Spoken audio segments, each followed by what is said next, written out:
everybody. As he said, my name is Jahman Hill. I started doing poetry just this last fall when I transferred to school here. A man by the name of Eric Marable over there with the phone, he told me I should start writing poetry, and I have 2 poems for you guys today. The first poem I wrote a couple of weeks ago. It's called A Poem About Growing Up and Going to School and Pretty Much Life Until Now. Have you ever walked through winter to build roses out of grass, through fingers that extended seasons and knuckles that bruised at the first sign of adversity? Thumbs that were opposable but would bend backwards as if double-jointed to join hands with majority. A pinky in need of a savior, always afraid of coming up short, who looked to the middle finger, battered and overused while busy overcompensating for a ring finger destined to remain alone, leaving one finger left so busy pointing towards stifled imagination that he simply handed over his dreams to his 3rd grade teacher and learned to palm a basketball instead. Recess became work and school became break time as the ball pounded the pavement like a body hitting the windshield of a car heading north in search of a brighter tomorrow, traveling so fast that it forgot its roots. See, 6th grade was never my specialty. As the new kid, I wandered the hallway shell-shocked by bombshells bombarding me, batting eyelashes with slugging percentages as high as Barry Bonds.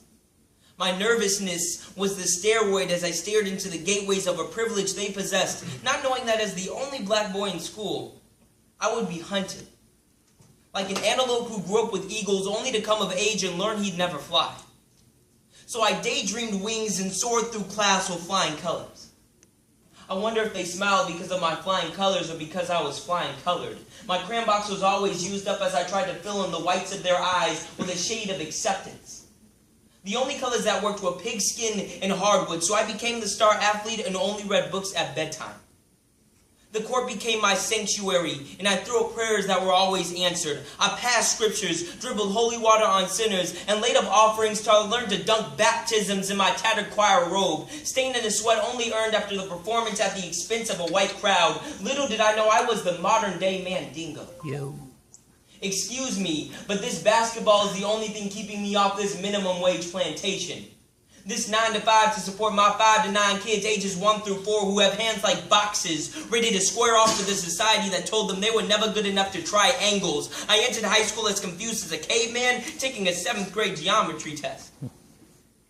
I was introduced to a concept of racism that can't be covered in a chapter book.